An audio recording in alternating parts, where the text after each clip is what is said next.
¿Cómo tomó Castro esa primera carta de renuncia? Se queda callado.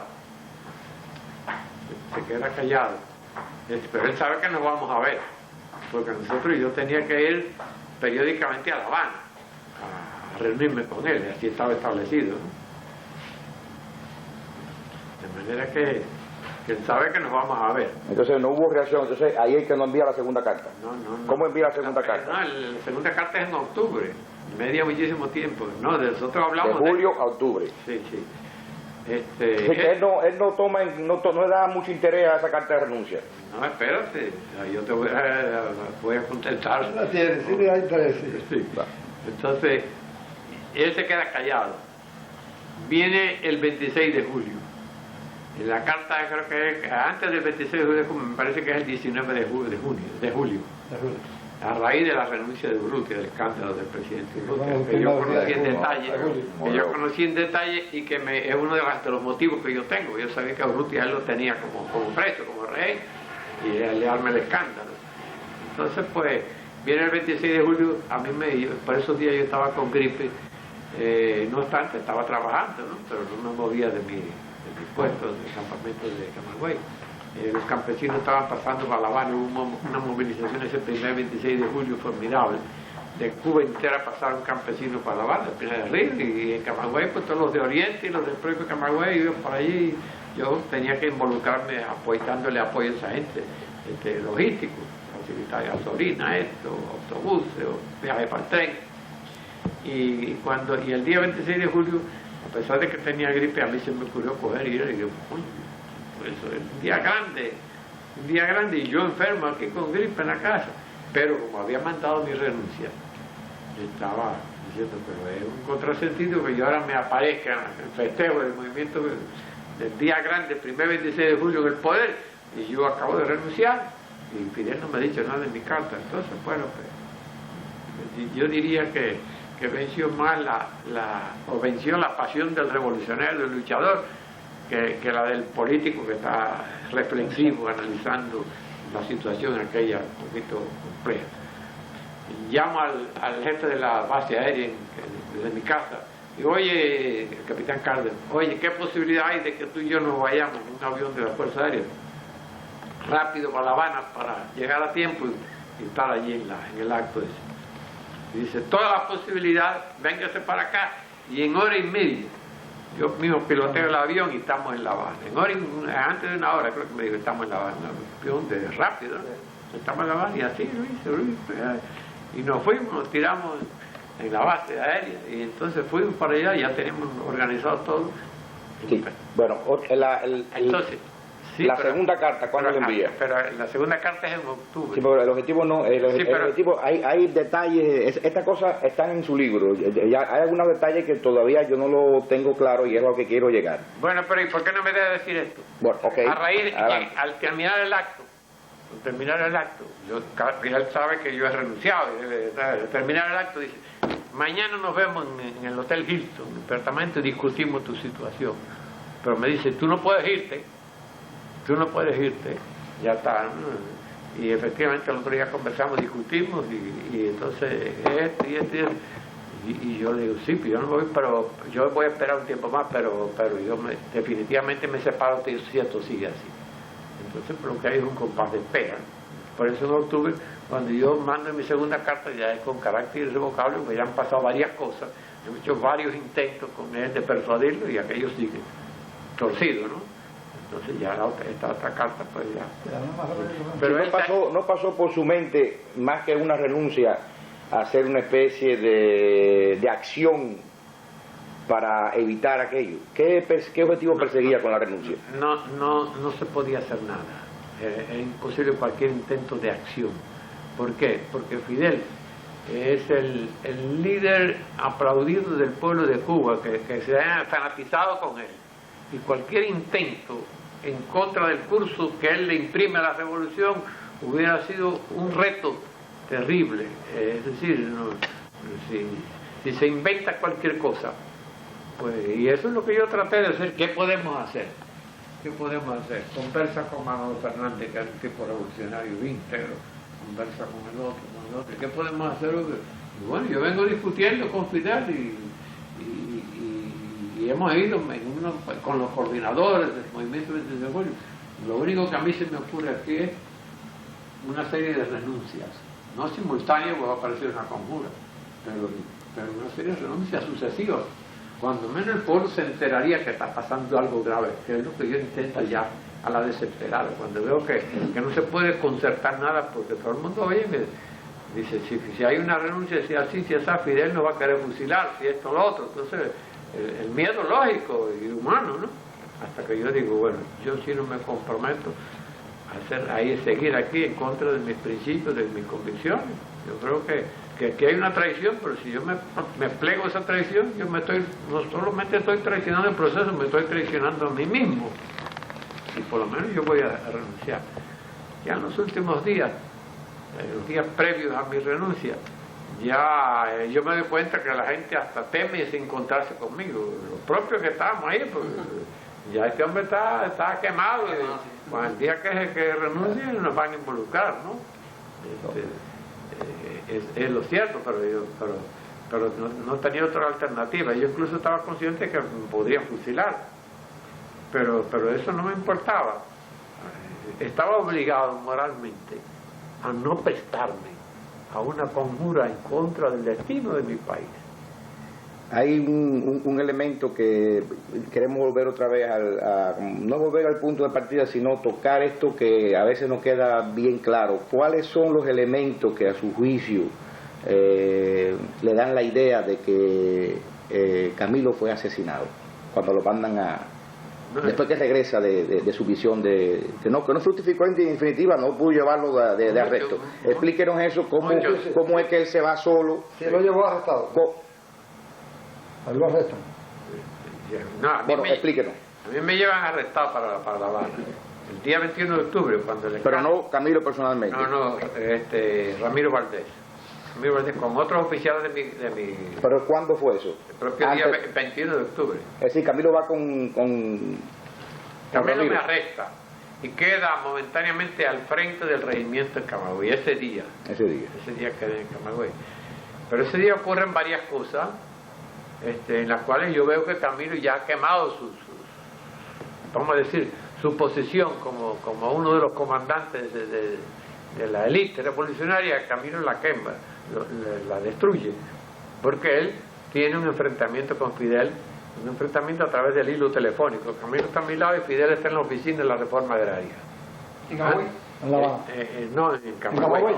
Sí, Camilo va y me arresta, se disculpa y todo, y se queda tratando de controlar a los oficiales, porque los oficiales se indignan, quieren renunciar todo, y entonces Camilo allí en presencia mía, en lo que había sido la jefatura mía, la comandancia mía, allí Camilo ha tenido que tomar disposiciones. Camilo fue como un hermano mayor con los oficiales. A ver, muchachos, que ustedes saben que ustedes están molestos por todo este escándalo, la madrugada, toda esta serie de cosas, los ataques por radio de Fulano, el Mendoza Reboredo y Oreste Valera, que estaban en la radio de Camagüey por instrucción de Fidel, diciéndole horrores. Y además Fidel ordenó a la policía de Camagüey que se sublevara contra el ejército para provocar un conflicto armado. Y a una compañía de fuerzas tácticas que tenía él en el aeropuerto, que dependía de él directamente, no de mí, también le dijo que se tirara para la calle para provocar al ejército, para ver si nos entrampaban. Bueno, entonces quien lo lleva a La Habana es Ramiro Valdés. Ramiro Valdés, sí. Entonces, ¿qué fecha? El propio 21 de octubre. El propio 21 de octubre. El día de mi arresto. Es decir, después de su conversación con Camilo, sí. Ramiro Valdés está presente en esa conversación. No está presente. Está Camilo solo. Ramiro Valdés. Sí. Ramiro va en el grupo de Camilo, pero Camilo lo separa, a él y a los demás hombres, porque él quería hablar conmigo solo, sí, para sincerarse, para decir lo que él tiene que decir. Y entonces, pero de allí salimos, de mi casa, una vez que estamos allí 10 o 15 minutos, y que Camilo está nervioso, y entonces dice, no se puede tomar café por aquí, yo mando que le hagan café en mi propia casa. Que le hagan café, tome el café, y qué sé yo, y dice, no sé, yo estoy enredado en todo eso, porque me mandan a que te arresten, me mandan a que me entregues el mando, no sé cómo actuar, no sé. Y yo digo, primero, ya Fidel designó por teléfono a un jefe que me sustituya. Si mi segundo lo designó, ya es el jefe de él. Yo no sé cómo te puedo entregar un mando en buena forma, un mando que ya no me pertenece. Y después, en el supuesto que yo fuera el comandante todavía del regimiento, si yo estoy arrestado, automáticamente no tengo mando que entregar. Y Camilo me dice, sí, yo esto no lo veo claro. Yo digo, yo tampoco lo veo porque hay unas contradicciones aquí. Pero digo, Camilo, cuídate porque los casos están, vaya, dispuestos a esto, ¿no? Tú sabes que te mandaron a ver si esta gente mía te mataba. Y yo no había pensado en eso, una cosa así. Bueno, pues cuídate porque los casos están, principalmente Raúl, porque Raúl era una envidia, unos celos, una cosa enfermiza contra Camilo. Y uno se daba cuenta, todo el mundo se daba cuenta de eso. Y entonces, pues, para Raúl, Camilo era un estorbo. Siempre había sido un estorbo, desde la sierra, porque brillaba, y Raúl, un tipo astuto, pero no un hombre con carisma. No un hombre simpático. Sí. Así que entonces cuídate porque ya tú estás ahí. Y dice, yo no había pensado en eso, pero bien, algo, le agradezco, una cosa así. Bueno, entonces vamos para la comandancia, llegamos a la comandancia, que estaba como 80 pasos de mi casa, y allí pues entonces Ramiro Valdés, ya yo voy arrestado, Ramiro Valdés, que me dice, siéntate aquí, me dice Ramiro, y dice que era aquí al lado cuidándome, es decir, vigilándome. Y entonces pues pasan muchísimas cosas, pero lo importante es que estando allí, para mí lo más importante es que estando allí Camilo, hablando con los oficiales, tratando de persuadirlo a que no se fuera, que no renunciara, porque ellos están diciendo, bueno, si nos están insultando, nos están diciendo hijos de perro y traidores, ¿qué vamos a hacer? Seguir nosotros aquí, siendo militares del gobierno, de la revolución. Entonces Fidel llama desde la reforma agraria, en la propia ciudad de Camagüey, llama a Camilo. Camilo es el que está con el teléfono en la mano, el teléfono de la propia comandancia, donde yo me desenvolvía. Coge de aquí a allí, a esa distancia, yo estoy aquí hay un mostrador, y ahí está Camilo. Coge el teléfono, y parece que Fidel le pregunta cómo andan las cosas por ahí, y Camilo le dice, bueno, esto está así, esto así, pero aquí los oficiales estaban disgustados, pero ahora están indignados, todos que están queriendo renunciar. Esto es así, hemos metido la pata, esto así, aquí no hay ni traición ni sedición. Empezamos por la estupidez del escándalo del insultante de la madrugada de don Mendoza y Reborel. Todo esto que se ha hecho cumpliendo órdenes tuyas es una metedura de pata. Parece que Fidel le debe haber dicho, me cago en tu madre, alguna cosa de esa, propia Fidel, con la gente que podía, porque Camilo contrajo el rostro y se ve que hay un forcejeo entre los dos. Pero Camilo insiste, ¿no? Se hará como tú quieres, pero esto es esto, usted se ha manejado mal. Incluso hace un momentico llamó al presidente Ortico, que era verdad, Ortico había llamado allí y habló conmigo. Camilo cogió el teléfono, dice, el presidente Ortico que quiere hablar conmigo, yo estoy arrestado. Yo cojo el teléfono y me dice, ¿qué es lo que pasa? Digo, mire, presidente, ha pasado esto y esto, yo presenté mi renuncia y Fidel ha armado este escándalo tremendo, y acusándome de traición. Y dice, no, eso no se puede manejar así, eso hay que buscar otra forma, otra salida. ¿Dónde está Fidel? Digo, Camilo es quien se lo puede decir, aquí le pasa a Camilo. Y le agradezco al presidente su buena voluntad, eso, ¿no? Entonces, pues, cuando ocurre eso, que Camilo hasta le dice, no, llamó al presidente, dijo que lo orticó, que esto hay que manejar de otra manera. Dios sabe lo que le dijo. El caso es que Camilo se queda con el teléfono en la mano. Contradecirle a Fidel y decirle que es una metedura de pata, que vaya, porque digo, hasta aquí llegó Camilo, la carrera política y militar de Camilo. Entonces podrá seguir en funciones, pero ya con lo que hay de Raúl, deseando cortar la cabeza, y ahora Fidel ya enemistado, porque se ha permitido el criterio de dar la opinión propia, se acabó Camilo. Y así después pasan otras cosas más, pero cuando ya yo estoy en La Habana, preso, es decir, arrestado, yo recibo 2 recados de Camilo, 2 noticas de Camilo muy breves, diciendo, oye, no puede haber juicio, tú tienes que fugarte. Pero primero que dice, tengo una situación, estoy metido en un atolladero, por el problema tuyo estoy metido en un atolladero, y no puede haber juicio, tienes que fugarte, yo me encargo de eso. Los recados de ellos son notas escritas, con una persona que tenía acceso. Pero yo los recados, las respuestas mías son breves, verbales, no pueden ser, yo no puedo escribir notas, ni tengo papel, ni tengo lápiz, ni tengo nada, ni la persona se hubiera atrevido a llevar un papel mío para allá. Entonces, pues, lo que le digo, dile a Camilo que el atolladero en que él está metido no es por el problema mío, sino por su indecisión. por su indecisión, porque siempre estaba en la misma. ¿Qué podemos hacer? ¿Qué esto? Pero Camilo, sí podemos hacer. Sí, No, pero hay que hacer. Era el jefe de jefe. Hay que hacer. Y el hombre que más simpatía tenía. Hay que hacer. Tenía más que Fidel. Como él vivía más o menos así, en la popularidad, en los aplausos, todo eso, lo tenía como una persona que tenía una borrachera. Sí. En el sentido de eso, es decir, el mucho público dándote aplausos y eso, llega un momento no que... sentó los pies en la realidad. Bueno, ¿cómo es que los puntos... Así que entonces los recados esos me hacen ver que él está... Que él se siente amenazado completamente, porque me lo dice, estoy en un atolladero, no me dice temo por mi vida que me maten, pero tengo una situación muy difícil, completamente difícil, y lo que están temiendo es, vamos al juicio. Él se ve forzado por los Castro a acusarme, y sabe que yo, si él me acusa, le dice, oye, tú estás mintiendo por lo que sea, pero tú y yo hemos hablado 20 veces el problema comunista, y tú... Entonces, ¿qué? Y tú no estabas de acuerdo, ¿qué pasa? Así que no, y además, cuando me fuiste a arrestar me dijiste esto y esto. Me dijiste, y en los papeles, en el primer papelito también me dice que no haga caso de la mierda que tenga que hablar contra mí, por la situación que tiene.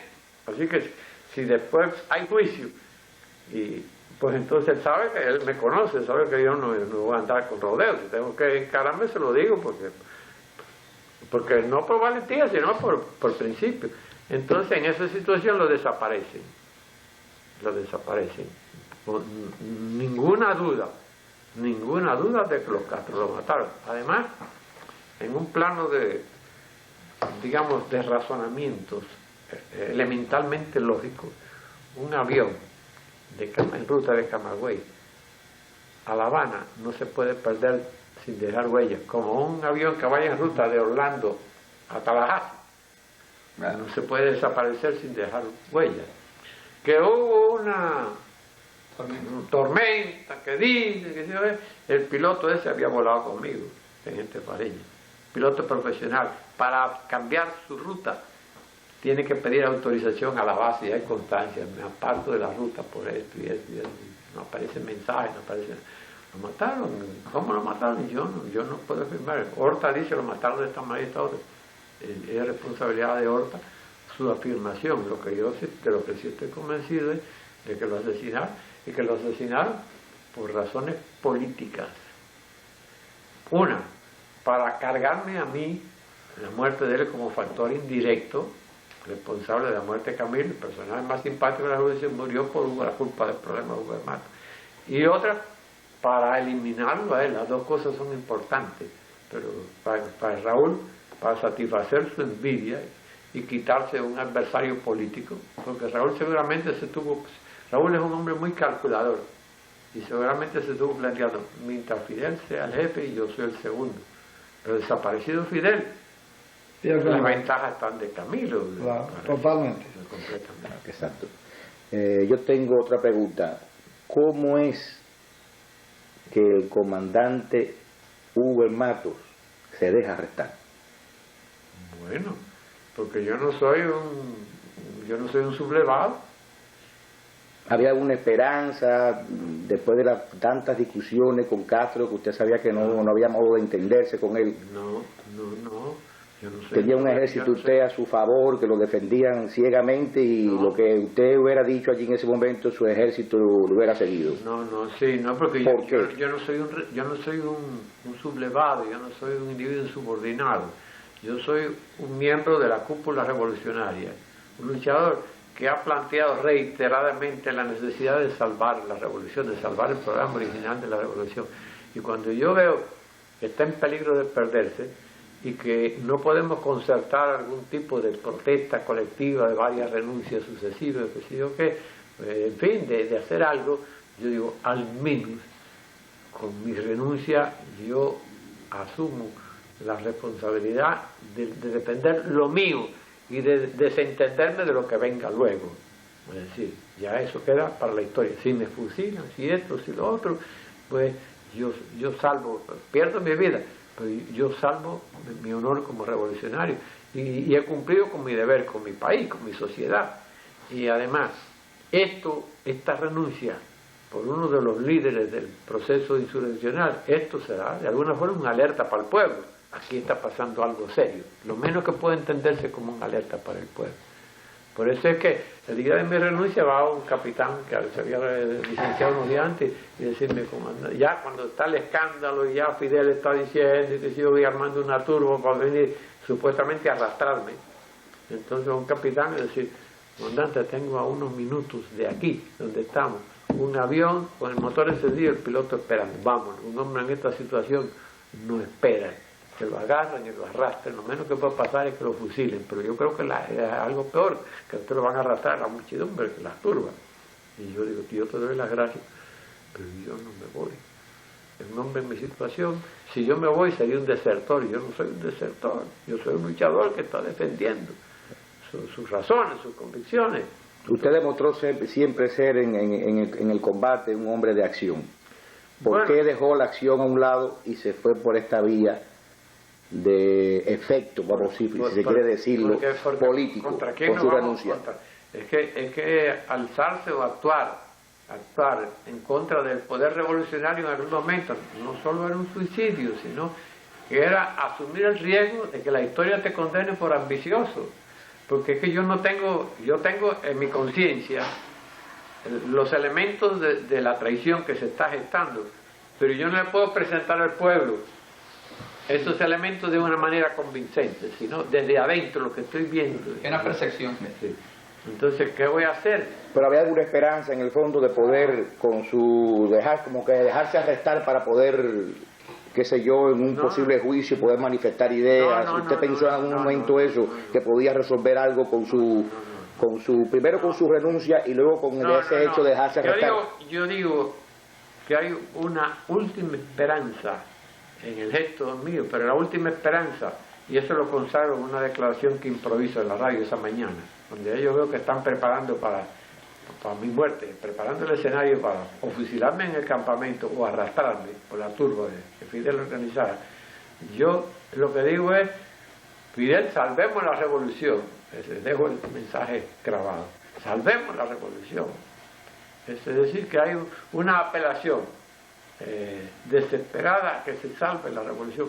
Pero al mismo tiempo me digo, como esta es una última esperanza, en realidad no hay asidero real. Sino yo quiero pensar que todavía se puede salvar la revolución. Yo lo que veo es que viene el desastre para mi país y que yo he estado desde hace varios meses en la imperiosa necesidad de tratar de evitar ese desastre. Y lo último que me queda es, que si se va mi vida tratando de evitar ese desastre, de salvar la revolución, que se vaya, pero primero pues tengo que ser fiel a mi conciencia.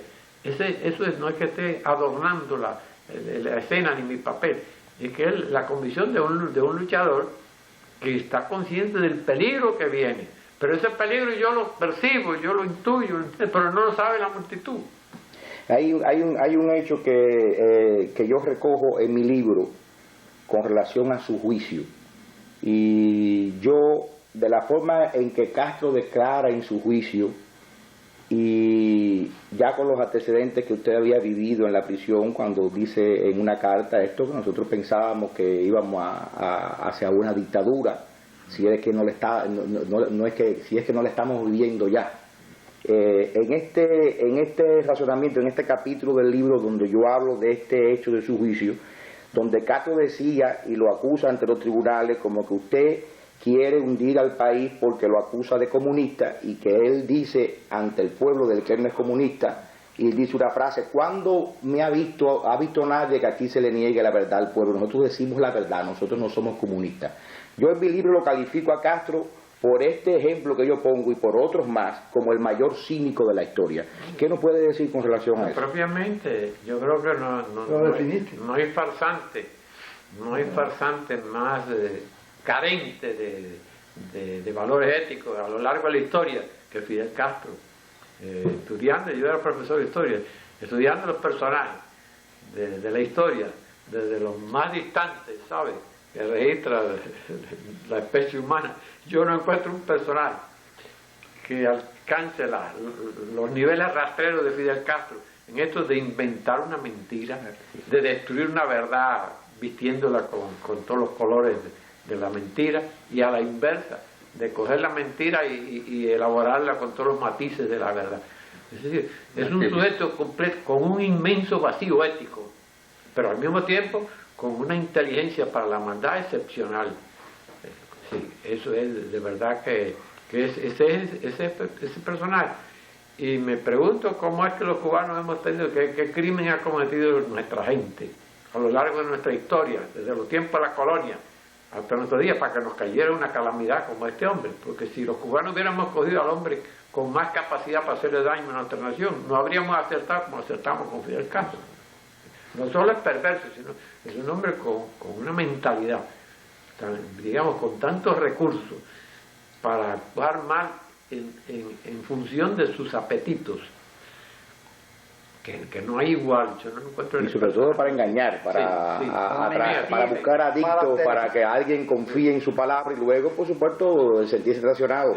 En el caso suyo específicamente, cuando usted va a prisión, ya lo condenan a 20 años de prisión, usted está en la cárcel, en pleno proceso de esos 20 años que usted va pensando que tiene que pasarse en la cárcel, de momento Castro declara comunista a Cuba. ¿Qué usted siente con relación a eso?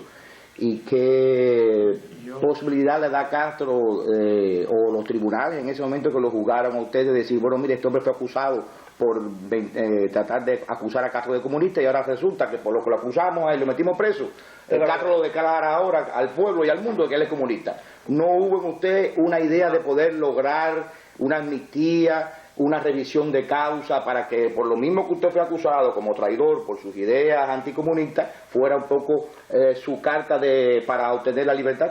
No al contrario. ¿No pensó en eso? No, en lo que sí pensé es, ya la historia me ha dado la razón.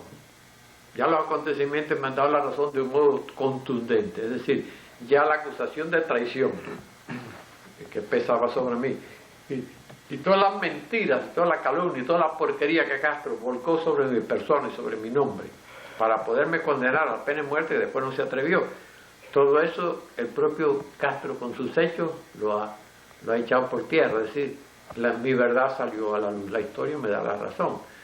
Entonces mi preocupación más bien entonces no es de orden personal, sino qué le espera a mi país, lo que yo imaginé, porque veo todo lo que viene, sin sospechar que las dimensiones del mal iban a ser tan grandes, ¿no?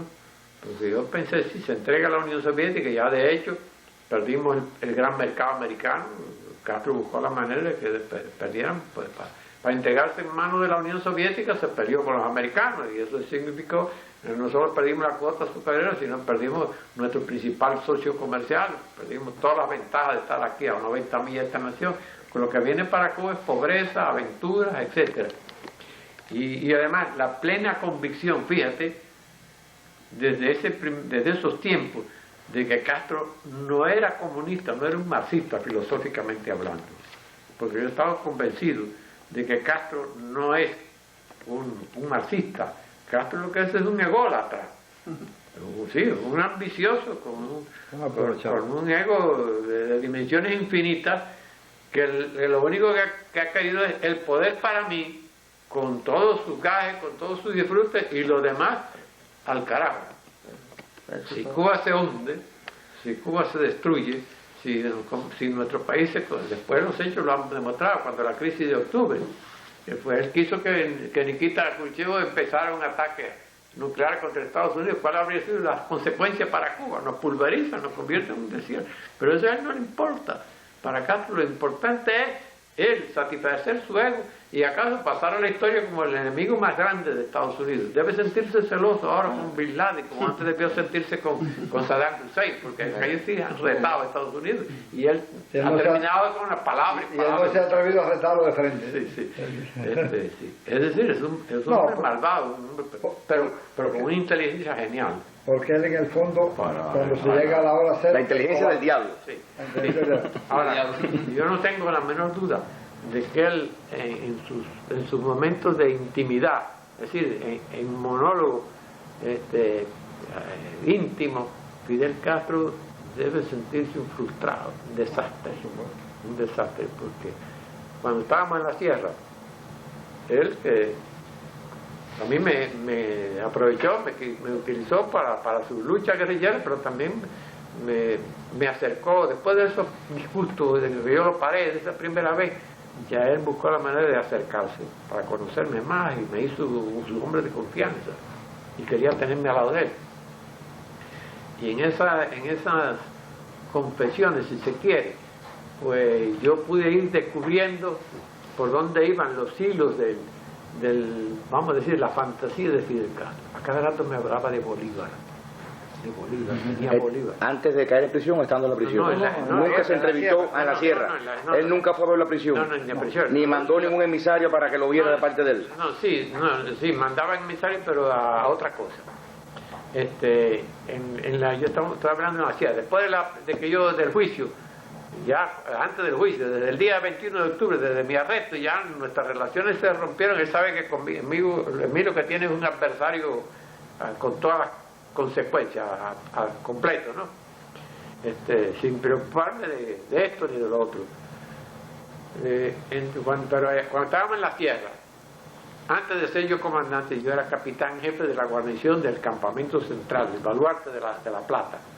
Ayer me llevó allí para que yo organizara ese campamento y después era uno de sus hombres, si no de los hombres, si no el que más confianza tenía. Por lo menos en sus confesiones, muchas cosas. Y me hablaba mucho de Bolívar. Como él sabía que yo era profesor, en fin, y eso pues, que conocía un poco de la historia de Bolívar. A cada rato me salía con una sandez, así, de indagación histórica. ¿Qué tú crees de Bolívar en el Congreso de Angostura? Fidel, yo no sé a qué tú te refieres a esto, sí, no, específicamente de esto. ¿Qué tú crees de Bolívar cuando sale y se ve acosado por allá y viene a las islas del Caribe, acá? ¿Ves? Bueno, sí. Y así, ¿no? Tenía la obsesión de conquistar la América, pues situarse por encima de Bolívar, de algo, ¿no? De ser un personaje idealista, un personaje capaz de realizar una obra extraordinaria que superara a Simón Bolívar. Y lo que ha hecho es, pasará la historia como un pelele de esto, un sujeto mezquino, un criminal, una historia por ahí que si el día que deje el poder, pues yo no sé lo que le va a ocurrir, si es que sale con vida de ese poder, pero lo menos que le puede ocurrir es que los tribunales internacionales lo juzguen, lo ven. Yo tengo una última pregunta. Sí. ¿Cómo es que el comandante Hugo Matos, usted, que demostró ser un hombre de acción y de pensamiento, porque tuvo educación familiar para conocer la obra de Martí y tuvo además el momento adecuado y propicio para, interpretando la obra martiana, poder descubrir a tiempo que Castro iba contra los idearios martianos? ¿Cómo es que un hombre de acción, repito, y un hombre de ideas como usted pudo resistir 20 años de prisión bajo el régimen de Castro, que pudo en un momento determinado haberlo llevado al poder del gobierno y disfrutar de todos los privilegios que han disfrutado otros funcionarios y comandantes en la revolución? ¿Y usted cómo se sintió? En la cárcel, destituido y condenado por esa larga condena. Bueno, las mismas razones que me impidieron asumir una posición de violencia o de respuesta armada a raíz de los hechos de mi renuncia. Esto es cuando Fidel Castro me insulta, me acusa de traidor y me acorrala para que yo me subleve y conteste las armas. Esas mismas razones